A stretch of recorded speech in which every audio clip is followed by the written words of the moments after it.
Hello and welcome into the Knicks-Verse. My name is George, and if this is your first time here, or you've been here before and haven't subscribed yet, please do so. That way you'll get the notification if you turn on the bell when I drop these kind of videos. Because this video, it's an emergency video. It's breaking news. Some of you have probably already heard about it by now. Derrick Rose underwent ankle surgery today. Yes, and he's going to be out. Some people are saying 8 weeks. Some people are saying, be a little hopeful, 6 to 8 weeks.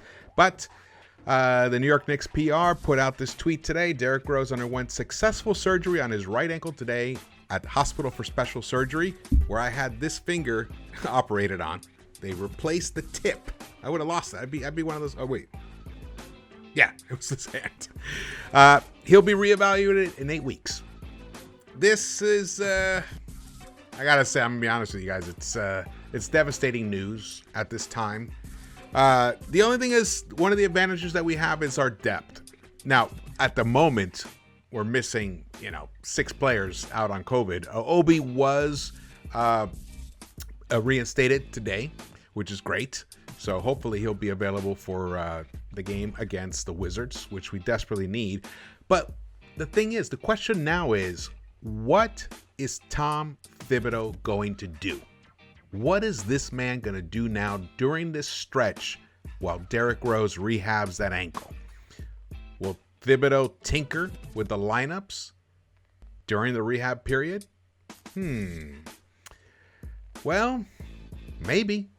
We're going to see. Let's look at some things here. First, before we get to that, here's Woj tweeted this out. He says, there is optimism. Derrick Rose's return from right ankle surgery could be closer to a 6-week timetable, source tells ESPN. Now, that's good news. Now, apparently, it was reported that he injured the ankle in the Houston game on 12/16, right before it.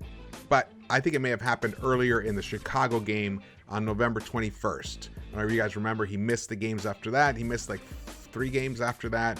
Then he tried to come back, but he was never quite the same, because pre that Chicago game, he was average. He was a 6.6, a plus 6.6 in plus minus.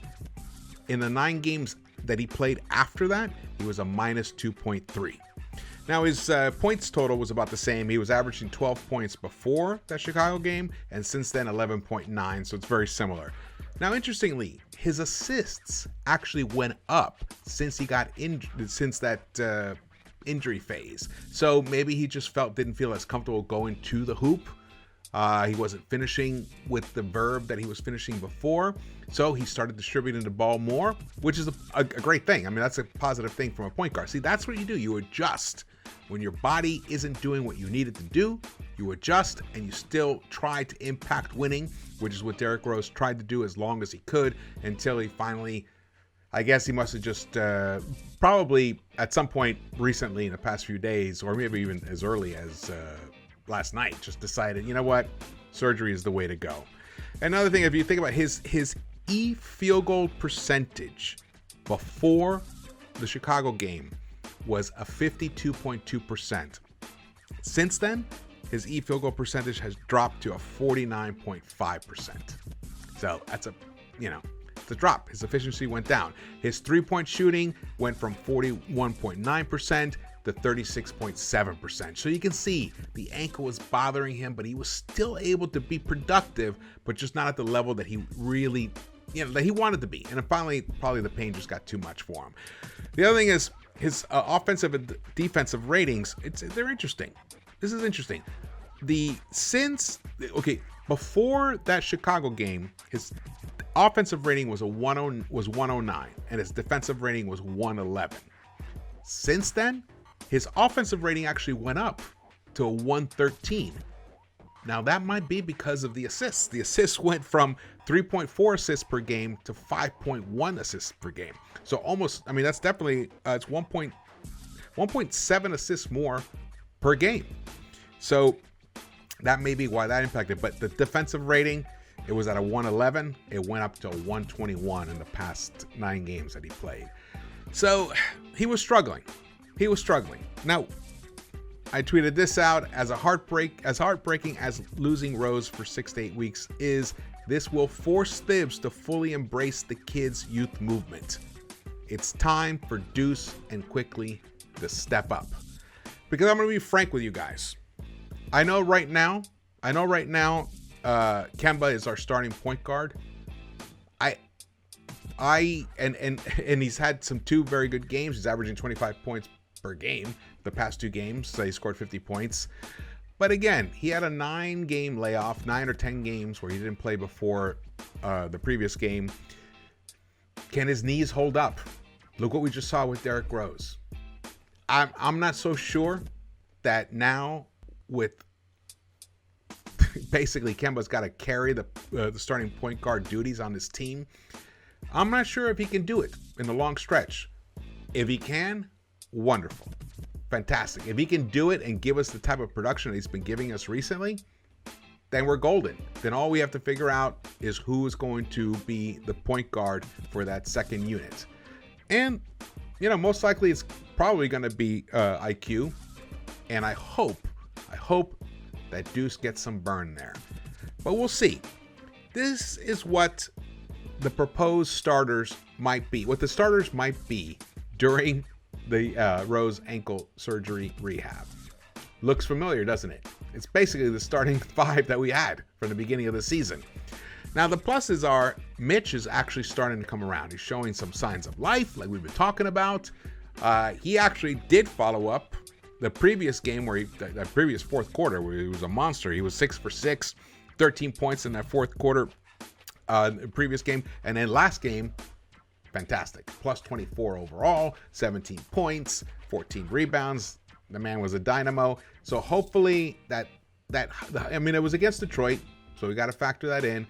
But you know what?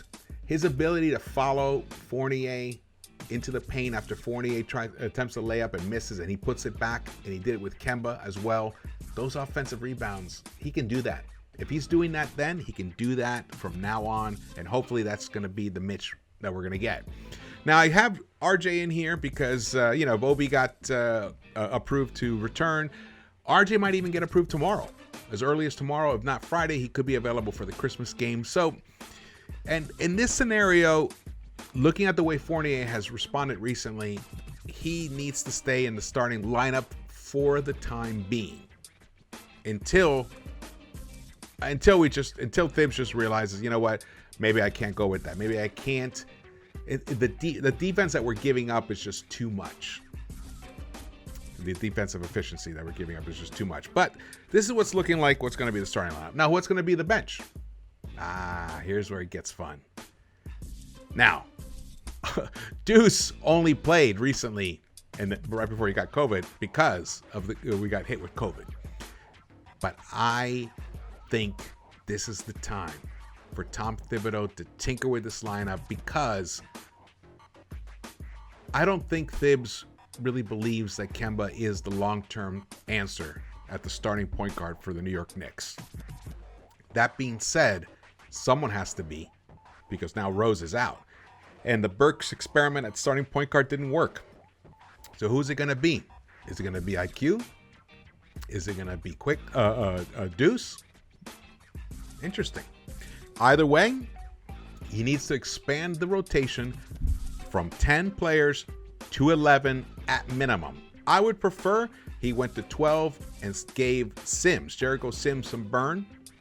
And Luka Shamanik, I think that's how you pronounce his name, when he becomes available again, I'd like to see him brought up because we need that stretch 5 element. But that's a lot more tinkering than we need to focus on today. That's for down the road. But these 6 have proven, if anything, well, Nerlens has COVID, so Nerlens is going to be out. I'm talking about this is like ongoing during the 6 to 8 weeks while Rose is rehabbing. So Nerlens will be back. But Nerlens just hasn't been himself. Maybe while he's out while he's out getting better with COVID, he can actually get those knees right again. Let's hope. Either way, Obi's going to be back. I want to see more small ball with Obi and Julius. I want to see more experimentation with the rotation, the lineups, because there's going to be a time when we're going to need to just decide, look, what kind of team are we? Are we the kind of team that's going to defend for 48 minutes and win every game, try to win every single game.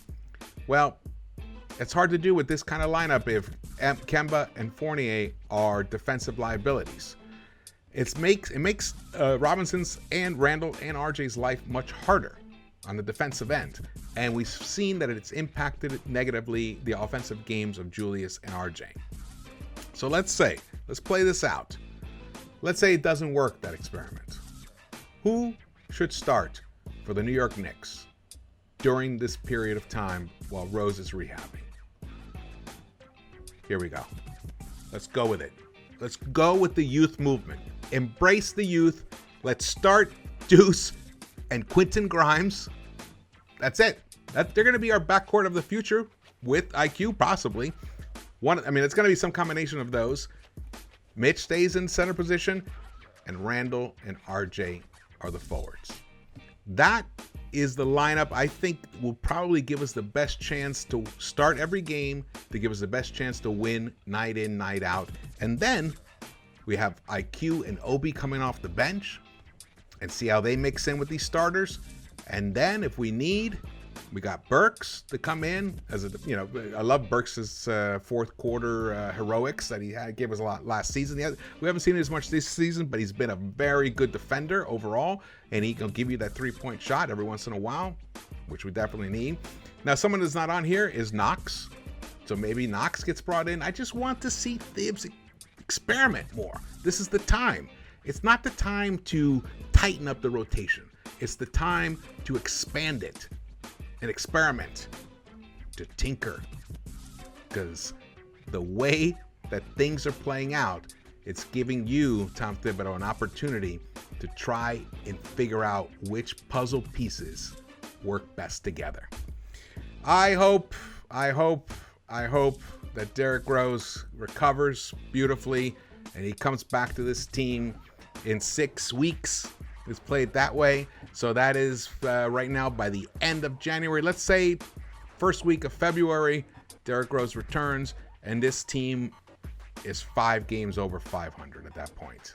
And then we just ride the Rose effect all the way through into the playoffs. All right. Well, thank you so much for watching this. If you haven't subscribed, please do so and hit your thumbs ups.